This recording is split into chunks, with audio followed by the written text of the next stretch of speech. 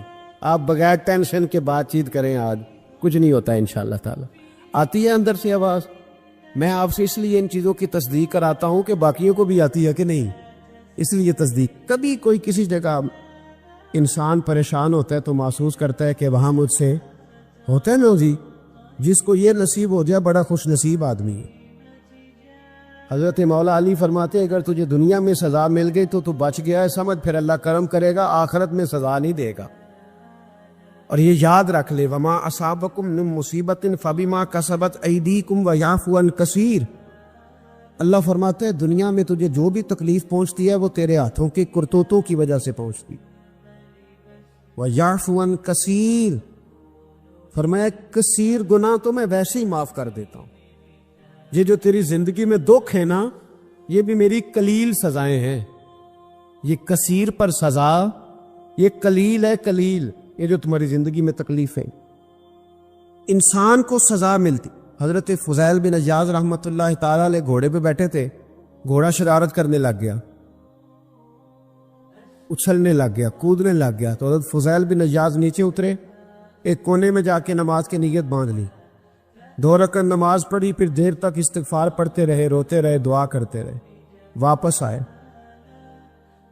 خادم عرض کرنے لگے حضور سمجھ نہیں آئی، گھوڑے نے تھوڑی سی شرارت کی، وہ بدکا ہے، آپ نے اس کو چھوڑا ہے اور چھوڑ کر کے آپ نماز میں لگ گئے. تو حضرت فضیل بن عیاض فرمانے لگے جب بندہ اللہ کی نافرمانی کرتا ہے نا تو جو چیزیں اس کی فرما بردار ہوتی ہیں وہ اس کی نافرمانی کرنے لگ جاتی. تو مجھے محسوس ہوا تھا کہ میں نے کہیں اللہ کی نافرمانی کی ہے، اس لیے ایسا ہوا ہے کہ میرے گھوڑے نے میری، تو میں توبہ کرنے لگا ہوں. اور اب دیکھتا ہوں بیٹھ کے بھلا کیا ہوتا ہے. میں نے سچی توبہ، حالانکہ مجھے یاد نہیں کہ میں کہاں بولا، پر کھری اور سچی توبہ کی. دوبارہ گھوڑے پہ بیٹھے تو گھوڑا بالکل صحیح ہو کے ساتھ چلنے لگ گیا. میرے بھائی جب یہ تنبیہ ہے اللہ کی طرف سے، یہ متنبہ کیا جاتا ہے کہ تو بال آ جا. بہت ساری جگہوں پہ انسان کو وقتی طور پر اگر سزا مل جائے، نبی پاک علیہ السلام کی خدمت میں ایک صحابی آئے، بات مضبوط کر دوں، واقعہ سنایا ہے نا تو کچھ لوگ سمجھتے ہیں کہ یہ واقعہ ہے، تو میں ایک حدیث پاک امام وحکی کی لکھی ہوئی عرض کرتا ہوں. نبی پاک علیہ السلام کے ایک صحابی آئے اور ان کا سر پھٹا ہوا تھا، خون بہ رہا تھا. سرکار نے فرمایا کیا ہوا؟ عرض کی حضور ایک عورت جا رہی تھی، میری نظر پڑی، ابھی نظر پڑی ہے کہ میرے آگے ستون آ گیا تو میرے سر پہ لگ گیا.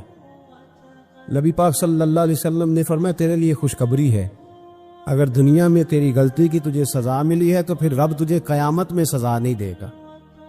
پھر اللہ قیامت میں سزا، بعض گناہ ایسے ہیں جن کی یہاں بھی سزا ملے گی اور وہاں بھی ملے، لیکن میرے بھائی پہلی بات یہ ہے کہ اللہ تعالیٰ اس غلطی کی یہی سزا دے لے، اور دعا فرمائے اللہ تبارک و تعالیٰ یہاں بھی معافی عطا فرمائے، وہاں بھی معافی عطا فرمائے، اللہ درگزر ہی فرمائے. لیکن میرے بھائی ایک تو یہ سزا، ایک سزا یہ ہوتی ہے کہ انسان جب گناہ کرنے لگتا ہے تو اللہ نعمتوں کے دروازے کھولتا ہے، مہلت دیتا ہے. 500 سال تک فرعون کو مہلت دی. کتنے؟ یہاں جو 5 سال حکومت کر لیتا ہے وہ کہتا ہے سب سے قابل میں ہی ہوں، مجھے مہلت جو ملی ہوئی ہے. 500 سال مہلت دی اللہ تعالیٰ نے. اور فرعون کی قوم پر پتہ عذاب کس طرح کیا آئے تھے؟ ٹڈیاں مسلط کر دی اللہ نے. یہ بھومتی نہیں چھوٹی سی، ہم اپنی زبان میں اس کو کچھ لوگ مختلف ناموں سے یاد کرتے ہیں، کوئی مکڑی کہتا ہے، کوئی کچھ کہتا ہے. مسلط کر دی، جاتی نہیں. ان پر بنی اسرائیل کے ان مقابل جو فرعون کی قوم تھی ان پر الزام اس طرح کا عذاب آیا کہ مینڈک مسلط کر دی اللہ تعالیٰ.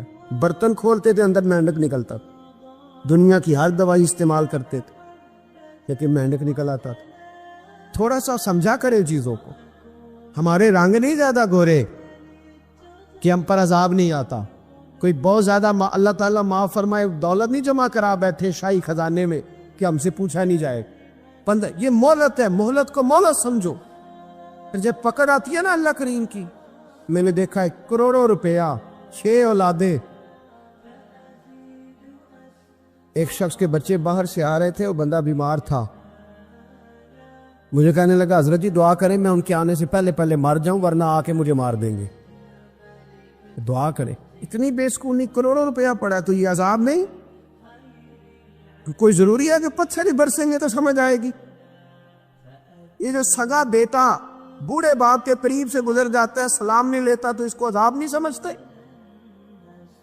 یہ جو امت کی بیٹیاں، امت کی بچیاں، ہماری بچیاں ایک ایک سال کے اندر 75,000 ہزار بچی ایک ایک ڈویژن سے بھاگ کے شادی کر رہی ہے، اور ایک ایک صوبے سے، تو اس کو آپ اللہ کا عذاب نہیں سمجھتے؟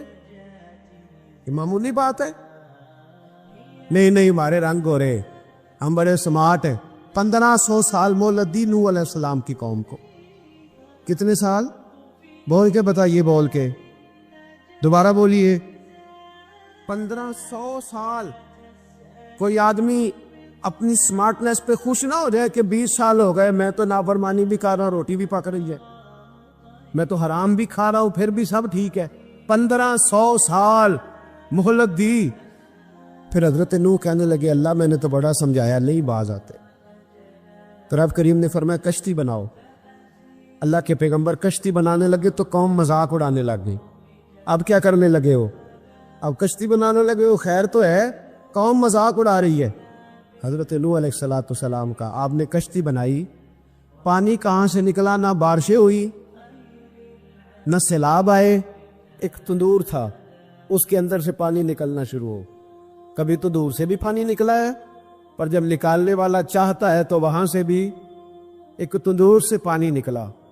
اتنا نکلا، اتنا نکلا، اتنا نکلا کہ قوم ساری ڈوب گئی. قرآن مجید کے صفحات شہادت دیں گے کہ حضرت نوح کی قوم کا بچہ بچہ بہہ گیا. بچے صرف وہ تھے جو حضرت نوح کے ساتھ ہو گئے، تباہ ہو گئی. اللہ بے نیاز ہے، بے نیاز. 1500 سال مہلت ملے اور تو پھر بھی کہے رب بڑا کریم ہے، معاف کر دے گا.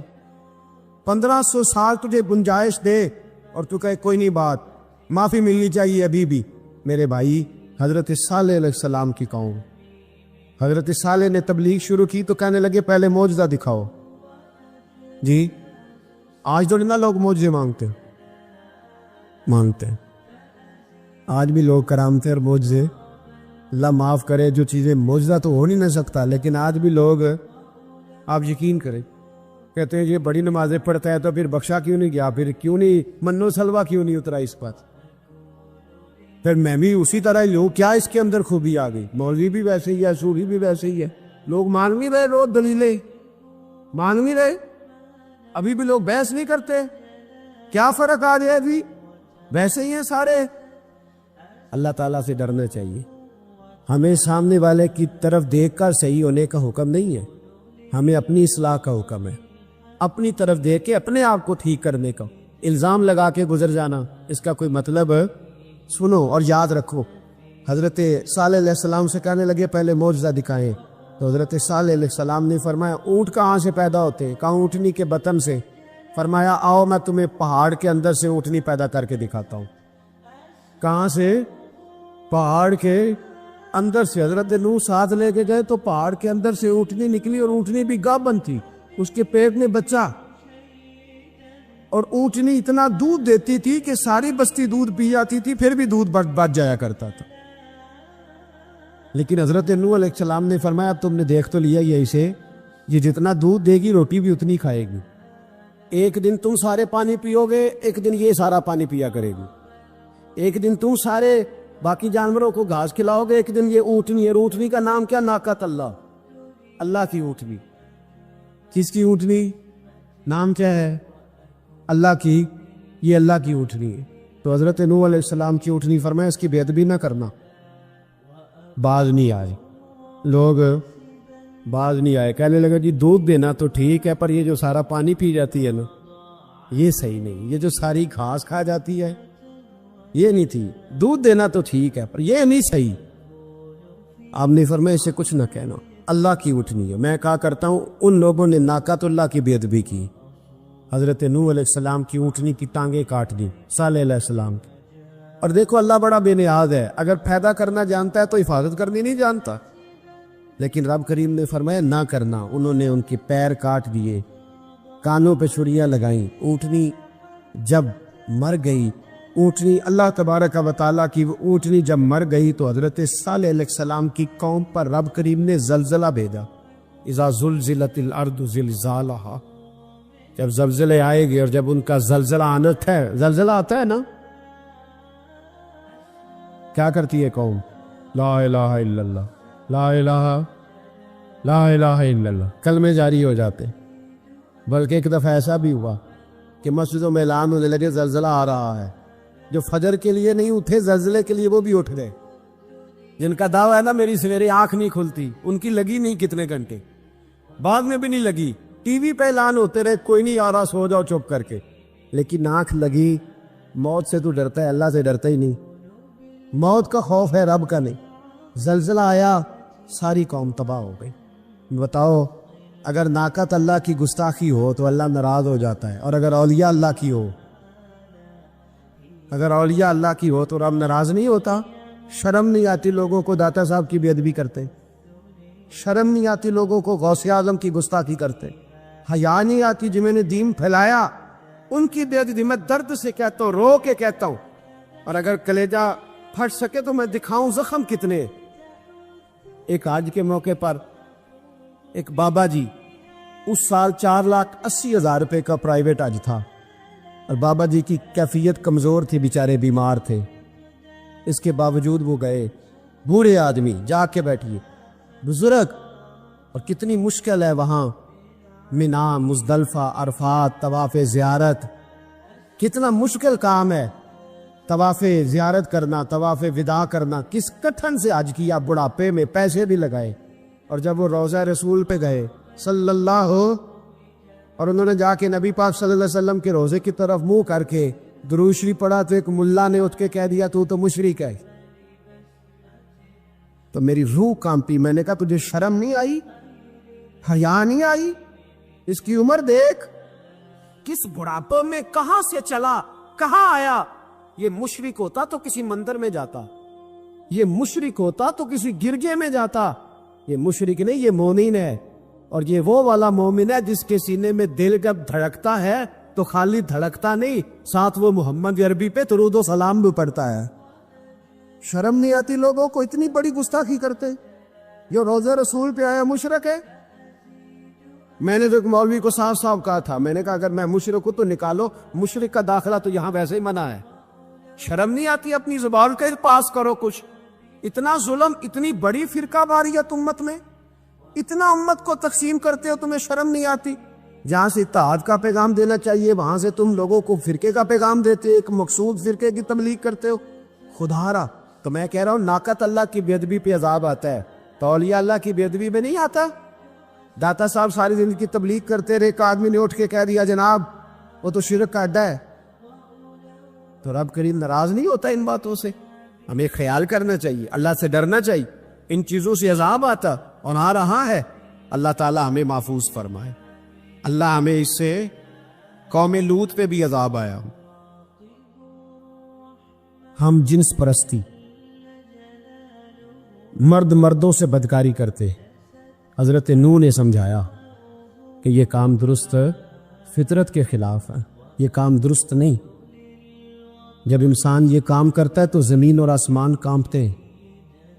اب میں کیسے کھول کے بتاؤں، میرے پاس اعداد و شمار ہیں کہ پاکستان کے اندر اس کام کی کیفیت کیا ہے، اور کس طرح کر کے لوگ، میں تو رونا روتا رہتا ہوں داڑھی کا۔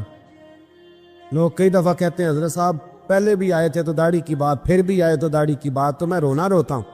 اس لیے روتا ہوں کہ جو کلین شیو نوجوان ہوتا ہے وہ امرد کے حکم میں ہے، اس پر وہی حکم لگتا ہے جو عورت پہ لگتا ہے، اس کے ساتھ مرد کا اٹھنا بیٹھنا اسی طرح نہ جائے گا جس طرح عورت کے ساتھ۔ حضرت جنید بغدادی رحمت اللہ تعالیٰ علیہ کے سامنے ایک شخص نے کہا وہ کتنا خوبصورت نوجوان جا رہا ہے، تو آپ فرمانے لگے تو حافظ قرآن نہیں؟ کہا ہاں۔ فرمانے لگے جا اپنے حفظ کی خیر منا۔ وہ شخص کہتا ہے میں نے اس بغیر داڑھی والے کلین شیو نوجوان کو بری نظر سے دیکھا، مجھے قرآن پاک ہی بھول گیا، سارا قرآن پاک بھول۔ اور کتنے سال میں دعائیں کرتا رہا، بیت اللہ کے طواف کرتا رہا، میں یاد بھی کرتا تو نہیں ہوتا. کیسے اب تو ہمارا نعت کہاں بیوٹی پارلر سے ہو کے آتا ہے. ہم کسی اور کو کیا پیغام دیں؟ وہ پیغام، وہ نظام، وہ طریقہ کار جس کا حکم تھا شریعت میں. قوم لوط پر عذاب آیا. صحیح بیٹھتے ہوں گے بچے جو موٹر سائیکلوں پہ بیٹھتے ہیں.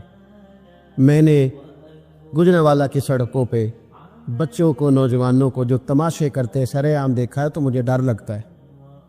اور کوئی روکنے والا نہیں، شغل ہو رہا ہے، ہنس رہا ہے، اور سامنے عورتیں بھی ہے، سب ہو رہا ہے. کتنی تکلیف کی بات. حضرت نوح کی قوم یہ کام کرتی تھی، قرآن پاک نے بیان کیا ہے.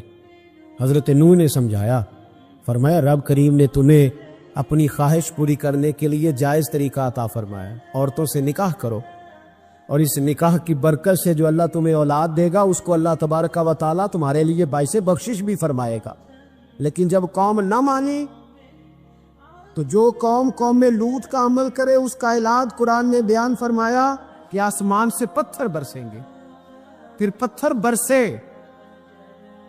برسے اور جن کے بڑے بڑے اچھے دماغ تھے ان کے دماغ چکنا چور کر دیے گئے، تباہ کر دیے گئے، ان کے دماغ زمین پر بچھاڑ دیا گیا. اللہ مہلت دیتا ہے، لیکن اس کا مطلب یہ نہیں کہ انسان توبہ نہ کرے. حضرت شعیب علیہ السلام کی قوم پر بھی عذاب آیا، اس لیے کہ بددیانتی کرتی تھی، ناب تول میں کمی کرتی تھی. میں نے کہا تھا شب قدر کی رات کہ یہ کوئی تماشا ہے کہ شب رات آئی تو ساری رات روتے رہے، یا اللہ معاف کر دے، یا اللہ معاف کر دے، رو رو کے چیخے مار مار روئے. شب قدر آئی تو پھر چیخے ماری، ساری رات روئے. تو جس بندے کا پروگرام ہی نہیں سویرے بدلنے کا، دکان پہ بیٹھ کے پھر وہی ناب تول میں کمی، پھر وہ اللہ تعالیٰ معاف کرے. میں ایک مضمون پڑھ رہا تھا تو وہ فوڈ کے اسپیشل لوگ تمہیں لکھا تھا مہربانی کرو ملاوٹ ہی اچھی چیز کی کر لو. مرچ میں کیری تو نہ ملاؤ اینٹوں کی، وہ تو بیمار کرتی ہے، وہ تو خون کی آنتوں کو روک دیتی ہے. وہ کہنے لگا، اور وہ کہتا ہے میں تمہیں بتاتا ہوں کون کون سی چیز ملائی جا سکتی ہے، وہ ملا لو. خدا را اس قوم پہ رحم کرو، مہربانی. ایک دوست ہے ہمارے، میں وزیر آباد میں ان کے گھر بیٹھا تھا تو ایک میڈیکل، میرا کسی شخص پہ اعتراض کرنے کا میں مجموعی بات کرتا ہوں. میں ایسے ڈاکٹروں کو جانتا ہوں جو اللہ تعالیٰ فضل کرے سچ مچ کے نیک ہیں، اچھے لوگ. تو بچے کا میڈیکل سٹور ہے، تو والد بیمار ہو گیا تو کہتا ہے ابا جی ڈاکٹر صاحب نے کہا آپ کو ڈریپ لگنی ہے. تو سگے باپ کو ڈریپ لگانے لگا تو باپ کیا کہتا ہے پتر تیری مہربانی مینوں کوئی اصلی لائی، اور نہ لائیں جڑی لوکاں نوں لانا ہے. اب وہ پیار سے سنا رہا ہے بات. میں نے اسے کہا کہ یہ تو ڈوب مرنے کا مقام ہے نا، ڈوب مرنے کا مقام. تو جس ملک کے اندر دوائی بھی صحیح نہ بکے، اصلی نہ ملے دوائی بھی، اور پھر وہ قوم کہے کہ ہم نے تو پورے روزے رکھے، ہم نے تو بڑا صدقہ اور خیرات کیا، دوائی بھی اصل نہ ملے. جناب شعیب علیہ السلام کی قوم ناب تول میں کمی کرتی تھی تو اللہ تبارک و تعالیٰ نے ان پر بتا عذاب کس طرح کا بھیجا. شدید گرمی ہوئی. اللہ ہمیں محفوظ فرمائے. سارے آمین کہہ دیا. دیکھیں کتنا اچھا موسم کر دیا رب کریم. اللہ ہمیں محفوظ فرمائے، اللہ رحمت فرمائے. شدید گرمی کی لہر آئی، باہر اتنی گرمی ہوئی کہ لوگ اپنے گھروں میں گھس گئے. جس طرح سورج کی شعاعیں گھروں کے اندر داخل ہو جاتے اس طرح گرمی کی لہر اندر داخل ہوئی. اور جس طرح کسی کو آگ لگ جائے تو وہ آدمی اچھلتا کودتا ہے نا، اس طرح یہ لوگ اچھلنے لگے اور اچھل کود کے مر گئے. جرم کیا تھا؟ ناب تول میں کمی کرتے. حضرت داؤد کی قوم بھی تباہ ہوئی. جرم کیا تھا؟ ہفتے والے دن مچھلیاں نہیں پکڑنی تو یہ پکڑتے تھے. حکم ہے نا مسلمان کو نماز کے ٹائم کوئی اور کام نہیں کرنا، نماز پڑھنی ہو. میرا خیال ہے مسلمان تو فٹافٹ آ جاتے ہیں، سارے ہی پہنچ جاتے ہیں نا مسجدوں میں. ہلکا ہلکا بول رہے ہیں آؤ، کیوں نہیں پہنچتے؟ اگر حضرت سیدنا، اور پتہ انہیں صلاح کیا ملی؟ اللہ نے فرمایا اس ٹائم عبادت کرنا ہے، کام نہیں کرنا، وقت نہیں ہے کام کا. انہوں نے مچھلیاں پکڑی، 12,000 لوگ تھے. پتہ ہے مالک نے صلاح کیا دی؟ بندر بنا دیا اللہ کریم. قرآن مجید کا پہلا سپارہ پڑھے فَجَعَلْنَاهَا نَكَالًا لِمَا بَيْنَ يَدَيْهَا وَمَا خَلْفَهَا. اللہ فرماتے پچھلوں کے لیے بھی عبرت بنا دیا، بعد والوں کے لیے بھی عبرت، نشان عبرت بنا دی. بندر بن گئے، اور جو ان کے دوست جو بچ گئے تھے ان کے پیر چومتے تھے، روتے تھے. آپ کے پاس جتنی بھی نعمتیں ہیں ان کو اگر آپ شمار کریں تو کبھی آپ کہیں گے کہ ساری نعمتوں میں آنکھ زیادہ ضروری ہے، کبھی کہیں گے کان زیادہ ضروری ہے، کبھی کہیں گے زبان زیادہ ضروری ہے، کبھی کہیں گے دل زیادہ ضروری ہے، کبھی کہیں گے روح زیادہ ضروری ہے۔ لیکن میں آپ سے عرض کروں، ان ساری چیزوں کے بغیر گزارا ہو سکتا ہے، رسول کائنات کی غلامی کے بغیر گزارا نہیں ہو۔ کیوں؟ اس لیے کہ اگر حضور کی شفقت نہ ہو، نبی پاک علیہ السلام کی رحمت نہ ہو، وہ ابن القیم نے ایک جگہ پہ کہا تھا کہ یہ حضور نے ہمیں انسان بنایا ہے، یہ نبی پاک علیہ السلام نے انسانیت کے اسباق پڑھائے ہیں، اخلاقی رویے کیا ہوتے ہیں حضور نے بتلائے ہیں۔ اگر حضور کا کرم نہ ہوتا تو انسان ایک دوسرے کو کاٹ کے کھاتا۔ یہ حضور نے بتلایا ہے کہ تم نے کس طرح زندگی کو گزارنا ہے۔ محبوب کریم علیہ السلام کا وجود نور ایک ایسی چیز ہے کہ اگر وہ کائنات سے معاذ اللہ سائڈ پہ کر دیا جائے تو اس کائنات کا قائم رہنا کسی صورت بھی ممکن ہے ہی نہیں۔ اسی لیے تو اقبال نے کہا تھا کہ ہو نہ یہ پھول تو بلبل کا ترنم بھی نہ ہو، چمن دہر میں کلیوں کا تبسم بھی نہ ہو نہ یہ ساقی تو پھر میں بھی نہ ہو، خم بھی نہ ہو، اور بزم توحید بھی دنیا میں نہ ہو، تم بھی نہ ہو۔ وہ بڑی بات کہہ گئے ہیں، میں نے بھی اس کو کوئی نہیں کھولنا، کہتے ہیں بزم توحید بھی دنیا میں نہ ہو، تم بھی نہ ہو، خیمہ افلاق کا استادہ اسی نام سے ہے، اور نبض ہستی تپش آمادہ اسی نام سے ہے۔ تو اقبال پھر ہمیں کرنا کیا ہے؟ کہنے لگے کرنا آپ کو یہ ہے کہ قوت عشق سے ہر پست کو بالا کر دے اور دہر میں اسم محمد سے اجالا کر دے۔ یہ کرنے کا کام ہے، اس رستے پہ آپ چل پڑیں۔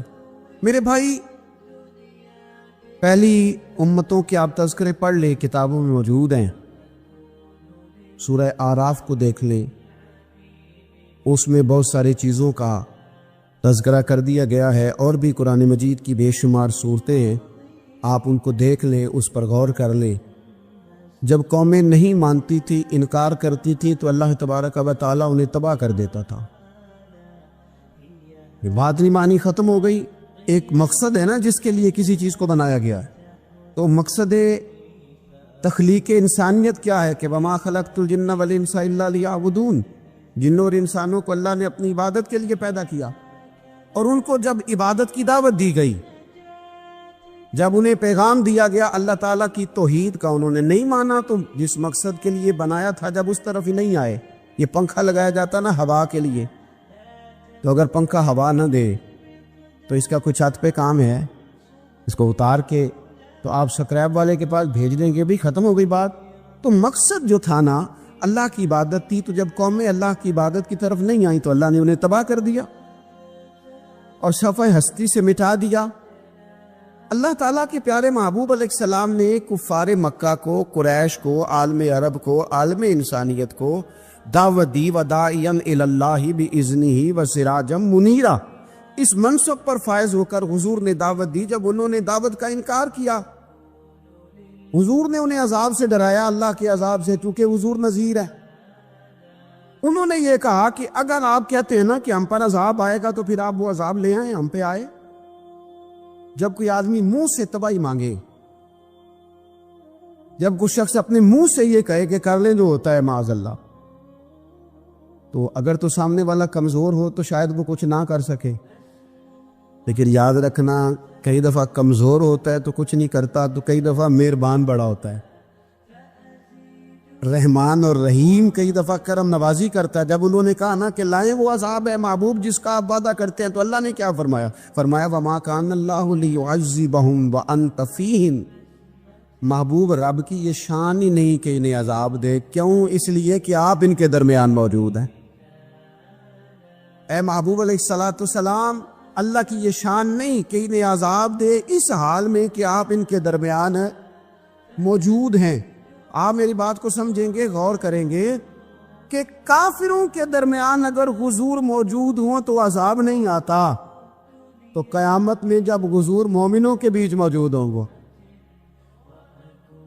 میں جو کہہ لینے دو نا کہ اساں جہاں گناہیاں دا جدوں اعمال نامہ فرول ہوئے، پھر ذرے ذرے نے سامنے آ جانا ہے، جو جو منہ تھی بولیا بول ہوئے، اساں بھی کول حضور دے بیٹھ رہنا ہے، لکھ عمل ترکڑی تول ہوے او دے کولوں بھی رب نے حساب لینا ہے جیڑا بیٹھا ہی محمد دے کول صلی اللہ تعالی علیہ وسلم، او دے کولوں بھی رب نے حساب لینا ہے جیڑا بیٹھا ہی محمد دے کول ہوے، جس کو کہتے ہیں قیامت حشر، جس کا نام ہے، جس کو کہتے ہیں قیامت حشر، جس کا نام ہے۔ تیرے دیوانوں کے لیے وہ دن تو جشن عام ہے، زیارت ہوگی نا حضور کی، تیرے دیوانوں کے لیے وہ دن تو جشن ہے۔ اور ایک شاعر نے اور بات کھول دی، کہنے لگا ہر نظر کانپ اٹھے گی محشر کے دن، خوف سے ہر کلیجہ دہل جائے گا۔ اچھا جی پھر کیا ہوگا؟ ہر نظر کانپ اٹھے گی محشر کے دن، آنکھیں پھڑ پھڑائیں گی، کانپیں گی اور کلیجے پھٹیں گے۔ منظر ہی ایسا ہوگا، انسان اپنے پسینے میں ڈبکیاں کھا رہا ہے، حساب کا وقت آ گیا ہے اور سورج سوا نیزے پہ ہے، زمین دھڑک رہی ہے، تو کہنے لگے ہر نظر کانپ اٹھے گی محشر کے دن، خوف سے ہر کلیجہ دہل جائے گا۔ پھر اوڑھ کر کالی کملی وہ آ جائیں گے، پھر اوڑھ کر کالی کملی وہ آ جائیں گے، پھر اوڑھ کر کالی کملی وہ آ جائیں گے، ہر نظر کانپ اٹھے گی محشر کے دن، خوف سے ہر کلیجہ دہل جائے گا، پھر اوڑھ کر کالی کملی وہ آ جائیں گے، سارے محشر کا نقشہ بدل جائے۔ میرے عزیز، حضور کے بغیر گزارا، نبی کریم کے بغیر کوئی چارہ، ہمارا کوئی سہارا ہی نہیں حضور کے بغیر، ہم کدھر جائیں سوائے محبوب کے۔ اس لیے نا صحابہ اس بات پر مطلع ہو گئے تھے، وہ نا بڑی بڑی دھیمی دھیمی باتیں پوچھتے رہتے تھے، اطلاع مل گئی تھی نا کہ اصل کرنا کیا ہے۔ تو جو رازدار لوگ ہوتے ہیں نا وہ پھر دھیمے دھیمے راز کی باتیں کرتے ہیں۔ حضرت انس بن مالک حضور کے خادم تھے، اماں نے دے دیا تھا حضور کی بارگاہ میں، کہتے ہیں میں 10 سال مدینے میں حضور کی نوکری کرتا رہا، تو قریب سے دیکھا تھا نا سارا کچھ، بہت ساری احادیث ان سے مروی ہیں، بڑی چیزوں کو دیکھا تھا، تو اب سیانے ہو گئے، باتیں سمجھ گئے، قریب رہنے والے لوگ تو قربان پچھانن والے ہیں، تو گل جان گئے، گل کھول دے نہیں، تو قریب پہنچ گئے تھے نا، تو سمجھ آ گئی تھی بات کی۔ تو ترمذی میں موجود ہے، ایک دن حضور سے پوچھتے یا رسول اللہ قیامت والے دن آپ کو کہاں تلاش کروں؟ یعنی حضور علیہ السلام سے پوچھتے ہیں حضور میں نا قیامت والے دن، بھئی بات تو یہ نا کہ اعمال ٹھیک کیے جائیں، معاملات پر توجہ دی جائے، عبادات کا خیال کیا جائے، جو ہمارے ذمہ ڈیوٹیاں ہیں وہ پوری کی جائیں۔ تو وہ کہتے ہیں حضور وہ قیامت والے دن کہاں تلاش کروں؟ تو حضور نے بھی نہیں فرمایا کہ تو اعمال ٹھیک کر، مجھے ڈھونڈنے کی کیا ضرورت ہے، کہاں ڈھونڈوں؟ تو حضور فرمانے لگے مسکرا کے فرمانے لگے، چونکہ قربان پچھانن والے ہیں، تو اے گل جان گئے، گل کھول دے نہیں۔ حضور علیہ السلام سے کہا یا رسول اللہ میں نہ قیامت والے دن کہاں تلاش کروں؟ تو حضور فرمانے لگے حوض کوثر پہ۔ یا رسول اللہ وہاں کیا ہوگا؟ تو فرمایا امت پیاسی آئے گی تو میں جام بھر بھر کے پلاؤں گا، میں جام بھر بھر کے پلاؤں گا۔ ایسا کی تیری خیر تیرے میں کدے کی خیر، ایسی پلا کہ جس کا نشہ عمر بھر رہے۔ اور ایک نے کہا تھا کہ طیبہ سے منگائی جاتی ہے، سینوں میں رچائی جاتی ہے، توحید کی میں پیالوں سے نہیں نظروں سے پلائی جاتی۔ حضور صلی اللہ علیہ وسلم نے فرمایا حوض کوثر پہ بھی جام پلائیں گے؟ سیانے بڑے تھے حضرت انس، اور بلا ہمارا کر رہے تھے، یہ حضور سے پوچھ پوچھ کے نا تو ہمیں ڈریس بتا رہے ہیں، کیونکہ حدیث روایت کر دی نا تو ہمیں ڈریس سمجھا دیے، پتے بتا دیے کہاں پہنچنا ہے، ساری جگہ سمجھا دی۔ چلیں جدید دور آ گیا ہے، انہوں نے لوکیشن بتا دی کہ کہاں کر کے نا کس جگہ جا کے سٹاپ کرنے کام۔ یا رسول اللہ وہاں ملاقات نہ ہوئی تو حضور نے فرمایا پھر پل صراط پہ آنا۔ یا رسول اللہ وہاں کیا ہوگا؟ فرمایا امت گزر رہی ہوگی اور میں دعائیں مانگ رہا ہوں گا، رب سلم امتی رب سلم امتی، یا اللہ میری امت کو سلامتی سے گزار دے، تو وہاں آ جانا، میں دعائیں وہاں مل جاؤں گا۔ قربان ٹائم فاضل بریلوی بول پڑے کہنے لگے خدا کی رضا چاہتے ہیں دو عالم، خدا چاہتا ہے رضائے محمد، اجابت کا جوڑا عنایت کا سہرا دلہن بن کے نکلی دعائے محمد، اجابت نے جھک کر گلے سے لگایا بڑی ناز سے جب دعائے محمد، رضا اب پل سے وجد کرتے گزریے کہ ہے رب سلم دعائے محمد صلی اللہ علیہ۔ تو عرض کی یا رسول اللہ وہاں ملاقات نہ ہوئی تو؟ میں نے کہا وہ ہمیں لوکیشن سمجھا رہے تھے، انہیں تو پتا تھا پہلے ہی، ایک قربان پچھانن والے ہیں تو ایک گل جان گئے گل کھول دے نہیں، تو وہاں نہ ملاقات ہوئی تو حضور نے فرمایا پھر میزان عمل پہ آنا۔ یا رسول اللہ وہاں کیا ہوگا؟ فرمائے امت کے عمل تول رہے ہوں گے اور میں ان کے لیے دعائیں کر رہا ہوں گا۔ میں نہیں جا سکا کبھی بچوں کے ساتھ پیپر دلوانے، استاد کو اجازت نہیں دیتے، کہتے ایگزامینر اور آئے گا کوئی، جس نے پڑھایا ہو اسے اجازت نہیں کہ تو جا۔ ابا جی کو اجازت نہیں ہوتی کہ وہ ایگزامینیشن ہال میں جائے، وہاں تو کوئی اور لوگ آتے ہیں۔ یہ بھی عجیب سبق ہے نا کائنات کا کہ سارے تعلیم و تربیت کے اسباق بھی حضور پڑھائیں، رنگ بھی سارا حضور ہی بتائیں، اور قبر کے سوالات بھی سارے ہمیں حضور بتا دے، اور جب پیپر ہونے لگے تو سرانے میں کھڑے ہو جائیں۔ تو پھر کیا لینا ایک دفعہ پھر کہ وہ دیکھو لو کہ رب نے حساب لینا، جیڑا بیٹھا ہی محمد دیکھو لو وہ دیکھو لو کہ رب نے حساب لینا۔ میرے عزیز ہمارا گزارا نہیں حضور کے بغیر۔ لوگ اصل میں نا ہمارا مسئلہ نہیں سمجھتے، ہمارا مسئلہ کچھ اور ہے۔ لوگ ہمیں نہ بلا وجہ پریشان کرتے، کبھی جھنڈے سے، کبھی ڈنڈے سے، کبھی جھنڈی سے، کبھی کسی شے سے، کبھی کسی شے سے، کبھی کہتے ہیں وہ نعت اونچی پڑھ لی، کبھی کہتے ہیں سلام اونچا پڑھ لیا، کبھی کہتے ہیں وہ جھنڈیاں لگا دی۔ میں نے کہا آپ کی بات بھی ٹھیک ہے پر ہمارا مسئلہ تو سمجھو نا، ہمارا گزارا نہیں نا بھائی۔ جو کسے دا عاشق ہوئے وہ گل لو سے دیکھو، 100 مکر بہانے کر کے۔ میں پوچھے میاں صاحب نو مزار تے جا کے کہ مکر کرنے ٹھیک نہیں؟ تو سا کہنا مکر کردا ہے تے حضور ٹھیک نے؟ کہ مینوں لگدا ہے کہ پولا جال دے سے پے کہ سونا راضی کرنا ہوئے تے موڑ ٹھیک نے۔ حضور نے ایک دن کہا تھا، حضرت ابو سعید خدری نے کہا یا رسول اللہ آپ قرآن پاک کی تلاوت کر رہے تھے، قرآن پاک بڑا سونا پڑھتے تھے نا، تو نبی کریم نے سن لیا، اب کیا کریں دلیل دیں گے تو بات مضبوط ہو جائے گی۔ حضور نے سن لیا تو بعد میں فرمایا ابو سعید تو بڑا سونا قرآن پڑھتا ہے، رب کے علاوہ کسی کو دکھا کے عبادت کرنی جائز ہے؟ حضرت ابو سعید خدری کہنے لگے سن رہے ہیں، مجھے پتہ نہیں تھا آپ سن رہے ہیں، ورنہ میں نے تو اور بنا بنا کے پڑھنا تھا۔ اب تو مان جاؤ نا، جو کسے دا عاشق ہوئے گل لو سے دی کرد ہے، 100 مکر بہانے کر کے، 100 مکر بہانے کر کے او دے مرنے مرد ہے۔ میرے عزیز ہماری مجبوری ہے، لوگ اس بات کو سمجھتے نہیں، ہماری مجبوری ہے، حضور کا میلاد ضروری ہے، لوگ سمجھتے نہیں بات کو، اس لیے بلا وجہ رٹا ڈال کے بیٹھتے ہیں۔ بھئی ہم نے تو کوئی رٹا ڈالنا نہیں، نہ سیاست کا، نہ دولت کا، نہ اقتدار کا، نہ کسی اور چیز کا۔ سیاست دے جھگڑے آسان چھوڑ دیتے، اتنے محبت دا جھگڑا ہے، یہ چھڑا کوئی نہیں سکتا۔ تو میرے عزیز ہمارا حضور کے بغیر گزارا، اور نبی پاک علیہ السلام کے بارے میں رب فرماتا والا سوف یعطیک ربک فترضی، محبوب میں آپ کو اتنا دوں گا کہ آپ اپنے رب سے راضی ہو جائیں گے۔ کیا کروں میں؟ اب یہ آیت اتنی شاندار ہے۔ حضرت امام زین العابدین رضی اللہ تعالیٰ عنہ سے کسی بندے نے کہا قرآن پاک میں سب سے زیادہ امید والی آیت کون سی ہے؟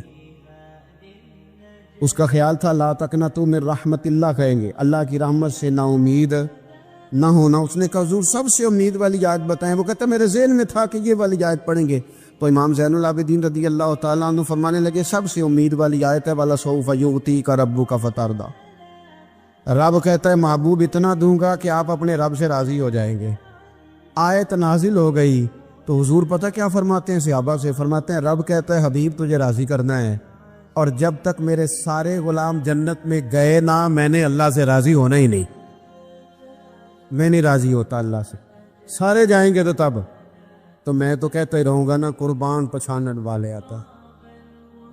او گل جان گئے پر گل کھول دے، او گل کھول دے نہیں، پتہ چل گیا بات کا۔ حضور کے بغیر گزارا، حضور کے بغیر کوئی چارہ ہی نہیں۔ اور خود حضور کیا فرماتے، یہ سنن ابن ماجہ ہے، میرے رسول پاک صلی اللہ تعالی علیہ وسلم ارشاد فرماتے، حدیث کے راوی حضرت ابو موسیٰ اشعری رضی اللہ تعالیٰ عنہ، حضور فرماتے کہ اللہ نے مجھے اختیار دیا۔ یا رسول اللہ کس بات کا؟ فرمایا رب نے اختیار دیا، میں چاہوں تو آدھی امت بغیر حساب کے جنت چلی جائے، اور میں چاہوں تو اللہ سے اختیار لے لوں کہ یا اللہ مجھے شفاعت کا حق دے، میں سفارش کرتا جاؤں اور تو انہیں معافی دیتا جائے۔ یہ مجھے اختیار دیا اللہ تعالیٰ نے۔ تو حضور کیا فرماتے ہیں؟ فرماتے ہیں وہ آدھی امت والا سودا نہیں میں نے قبول کیا، میں نے نہ شفاعت لی ہے، کیونکہ یہ عام تر ہے اور یہ کفایت کرنے والی ہے، یہ عام بھی ہے اور کفایت کرنے والی بھی ہے۔ اور حضور نے یہ لفظ کہے، یہ سنن ابن ماجہ کتاب الزہد دیکھیے گا، اس میں روایت مل جائے گی۔ حضور فرماتے ہیں یاد رکھو تمہارا کیا خیال ہے کہ میری یہ شفاعت پرہیزگاروں کے لیے؟ خود جملہ استفہامیہ سے بات کرتے ہیں، تمہارا کیا خیال ہے کہ میری یہ شفاعت جو قیامت میں سفارش کروں گا تو پرہیزگاروں کی کروں گا؟ حضور فرماتے ہیں نہیں، میں قیامت میں گناہ گاروں کی سفارش کروں گا، میں گناہ گاروں کی سفارش کروں گا، گناہ گاروں کے لیے عرض کروں گا اللہ کی بارگاہ میں۔ کچھ دن پہلے میں کہیں پڑھ رہا تھا کسی کا مضمون، اس نے تشبیہ کس طرح کی دی ہے مجھے پتہ نہیں، لیکن لکھ دی بات، کہنے لگے ایک وکیل ہوتا ہے، ایک شفیع ہوتا ہے، ایک وکیل ہوتا ہے، ایک حضور وکیل نہیں ہمارے، حضور ہمارے شفیع ہیں، شفاعت کرنے والے ہیں۔ وکیل یہ کہتا ہے جج صاحب سے کہ یہ جس کا میں وکیل ہوں نا، اس نے نا غلطی کوئی نہیں کی، اسے معاف کر دے۔ وکیل یوں بحث کرتا ہے، کہتا ہے اس نے کیا ہی نہیں، جرم معاف کرے۔ اور جو شفیع ہوتا ہے نا، وہ کہتا ہے مالک اس نے سارے کیے، تو میرے آنے کی لاج رکھ اور اسے معاف کر دے۔ یہ وکیل اور شفیع کا یہ فرق ہوتا ہے کہ شفیع کہتا ہے سوڑیا سارے کیے ہیں، بڑے بڑے پاپ کیے ہیں، پر میں جو آ گیا ہوں تو مہربانی کرنا معافی دے دے۔ میرے عزیز حضور کے بغیر کہیں بھی گزارا نہیں ہے۔ ہم نے نا جب یہ بات سمجھ لی، اور پتہ ہے نبی کریم صلی اللہ علیہ وسلم نے آگے بڑھ کے خود بھی کئی مقامات پر اس بات کو کھول کر مختلف انداز میں بیان کیا۔ حضرت عبداللہ ابن عباس رضی اللہ تعالیٰ عنہ کی روایت آپ دیکھ لیں، یہ آپ کو مستدرک میں ملے گی۔ حضور صلی اللہ علیہ وسلم فرماتے ہیں قیامت کے دن اللہ تعالیٰ انبیاء کے لیے نور کے ممبر بچھائے گا، ہر نبی ممبر پہ بیٹھ جائے گا، ہر پیغمبر علیہ السلام اپنے ممبر پہ جلوہ فروز ہو جائیں گے، ہر پیغمبر۔ لیکن حضور فرماتے ہیں میرا ممبر خالی ہوگا۔ یا رسول اللہ صلی اللہ تعالی علیہ وسلم آپ کا ممبر کیوں خالی ہوگا؟ حضور فرماتے ہیں میں ممبر چھوڑ کے رب کی بارگاہ میں کھڑا ہو جاؤں گا، اور اس ڈر سے کھڑا ہو جاؤں گا کہیں ایسا نہ ہو کہ میں جنت میں چلا جاؤں اور میری امت رہ جائے۔ میں اپنی امت کی سفارش کروں گا، رب میری امت کی سفارش قبول کرے گا۔ فرماتے ہیں میں اتنی سفارش کروں گا، اتنی سفارش کروں گا کہ جہنم کا دروغہ مجھ سے کہے گا کہ محبوب کمال ہو گئی، آپ نے تو اپنا کوئی غلام دوزخ میں رہنے نہیں دیا، سارے آپ نے نکال دیے۔ کسی شاعر نے بڑی خوب بات کی تھی، اس نے کہا تھا کہ یاد رکھو قیامت کا جو دن ہے نا، یہ قیامت کا دن دراصل ہمارا وقت ہوگا خاص، جب ہم نبی پاک صلی اللہ علیہ وسلم کی بارگاہ میں جائیں گے تو ہمیں سمجھ آ جائے گی کہ دنیا میں ہم نے کئی دوستیاں لگائی تھی پر جھوٹی لگا بیٹھے۔ ایک دوستی سچی ہے جو مدینے والے کی ہے، وہ کہتے ہیں محمد بوٹیا جھوٹا ہی جاگ سارا، یہ سچیاں مدینے والے دیاں یاریاں، سچیاں مدینے والے دیاں۔ تو نبی پاک صلی اللہ علیہ وسلم کے بغیر نہ دنیا میں گزارا ہے، نہ قبر میں گزارا ہے، نہ آخرت میں گزارا ہے۔ اب ایک سبق ہے، وہ سبق بھی آپ نے ضرور یاد کرنا ہے۔ جس شخصیت کے بغیر ہمارا گزارا نہیں، نہ قبر میں، نہ حشر میں، نہ پل صراط پہ، نہ میزان عمل میں، نہ حوض کوثر پہ، تو ہمارا ان کے بغیر دنیا داری میں گزارا کیسے ہو جاتا ہے؟ ہمارا تجارت بھی حضور سے سیکھے، گھرداری بھی حضور سے سیکھے، شادی بیاہ کے طریقے بھی حضور سے سیکھیں۔ جب گزارا نہیں حضور کے بغیر تو پھر زندگی کے سارے سلیقے حضور سے سیکھیں۔ پھر ادھر ادھر جانے کی ضرورت ہے، حضور کی سیرت کو پڑھیں، سوانے کو پڑھیں، حیات مبارکہ کا مطالعہ کریں۔ یہ جو ہم میلاد کا جلوس لے کے نکلتے ہیں نا، جب ہم نے نا بہت ساری چیزوں کو سطحی سا سمجھ لیتے ہیں معاذ اللہ بعض اوقات، یہ جب ہم میدان میں نکلتے ہیں نا، میلاد کے جلوس میں حضور کے نام کا نعرہ لگاتے ہیں، تو ہم نہ للکارتے ہیں اس نظام کو جو نظام حضور سے پہلے تھا۔ امیر غریب کی تقسیم تھی، ذات برادری کی تقسیم تھی، چھوٹے بڑے کی تقسیم تھی، گورے کالے کی تقسیم تھی۔ ہم جب میدان میں نکل کے نعرہ لگاتے ہیں تو ہم اس نظام کو للکارتے ہیں۔ ہم کہتے ہیں وہ نظام نہیں چلے گا، وہ حضور کا میلاد ہو گیا ہے۔ اب نظام وہ ہے کہ جس پلیٹ میں ابو بکر صدیق کھانا کھائیں گے اسی میں بلال حبشی بھی کھائیں گے۔ اب نظام وہ ہے کہ اگر غریب آدمی جرم کرے گا تو سزا ملے گی، تو اگر گورنر کا بیٹا جرم کرے گا تو سزا اسے بھی ملے گی۔ اب حضور کا نظام آ گیا، ہم اس نظام کی طرف بڑھتے ہیں، اپنے آپ کو حضور کے قدموں کی طرف مائل کریں۔ میلاد صرف 1 سے 12 ربیع الاول تک نہیں، میلاد سارا سال ہے، ذکر میلاد سارا سال ہے، میلاد کی محفل سارا، اور میلاد صرف مسجد میں نہیں، گھر میں بھی ذکر میلاد، دکان میں بھی ذکر میلاد۔ ذکر میلاد سے مراد حضور کی تعریفیں، نبی پاک کی شانیں، حضور کی باتیں، آ میرے دل آمنہ کے لال کی باتیں کہ چہرہ والشمس کے اجلال کی باتیں کریں، اپنی طبیعتیں حضور کے ساتھ لگائیں، اپنے آپ کو حضور کے قدموں سے وابستہ کریں اور عشق کریں نبی پاک سے۔